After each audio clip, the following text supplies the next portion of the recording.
मैं ख्याति सचदेव, विदर्भ मीडिया के टॉप 10 न्यूज में आप सभी का स्वागत है। सिक्किम नेपाल बॉर्डर पर सोमवार रात 8:49 पर भूकंप के झटके महसूस किए गए।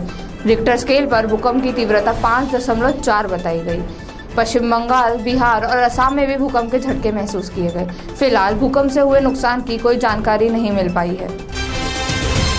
कोरोना के बढ़ते मामलों के बीच महाराष्ट्र में इंडियन प्रीमियर लीग यानी कि IPL को मंजूरी दे दी गई है। हालांकि मैच के दौरान स्टेडियम में दर्शक नहीं रहेंगे। टीम को रात 8 बजे के बाद भी प्रैक्टिस और होटल तक आने जाने की अनुमति दी गई है।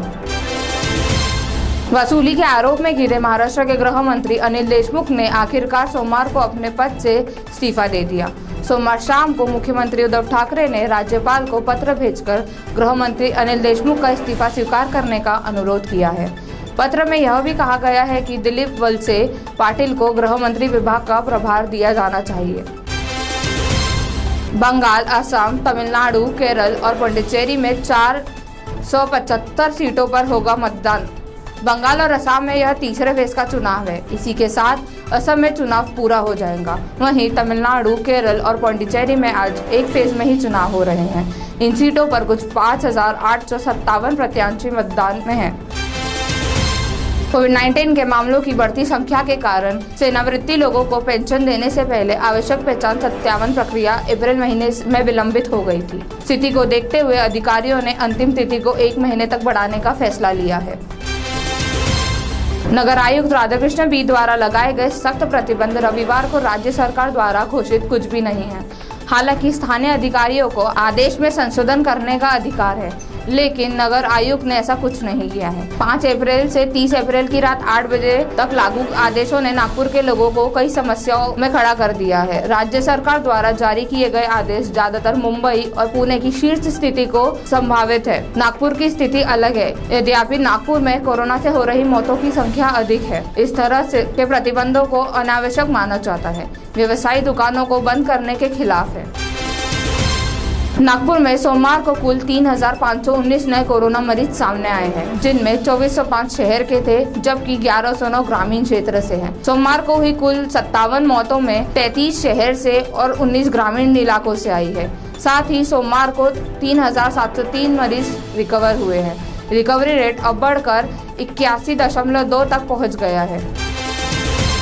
कोरोना वायरस रोगियों का इलाज नागपुर में कुल 103 अस्पतालों में किया जा रहा है, जिनकी आबादी 35 लाख है। हालांकि मामलों की बढ़ती संख्या ने स्थिति को चिंताजनक बना दिया है, क्योंकि बेड की संख्या कम हो रही है। लेकिन वर्तमान स्थिति में निजी अस्पतालों में सरकारी दर पर बेड मिलने में मुश्किल हो रही है। निजी अस्पतालों में ऐसी शिकायत है कि 25,000 से 1 लाख तक की अग्रिम राशि जमा होने के बाद ही मरीज को भर्ती किया जाएगा।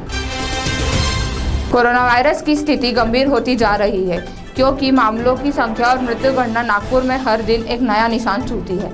नागरिकों में घबराहट जैसी स्थिति से बचने के लिए मरीजों को अस्पताल में बेड की उपलब्धता सहित आवश्यक जानकारी प्रदान करने के लिए जिला कलेक्टर कार्यालय में एक कोविड नियंत्रण कक्ष स्थापित किया गया है। यह नियंत्रण 24 घंटे काम करेगा।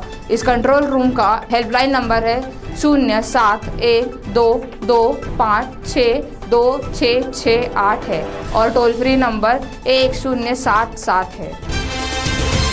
वायरस के बढ़ते मामलों और यात्रियों की घटती संख्या के बीच इंडिगो एयरलाइंस ने राजस्व अर्जित करने की एक नया तरीका खोजा है। नई सेवा को इसी बैकपोर्ट कहा जाता है। इस सेवा के तहत यात्री शुल्क देकर अपना सामान बुक कर सकते हैं। यह सामान यात्री के घर तक सुरक्षित पहुंचाया जाएगा। फिलहाल यह सेवा 1 अप्रैल से हैदराबाद में शुरू कर दी गई है। धीरे धीरे इसे मुंबई और बैंगलोर में भी लॉन्च किया जाएगा।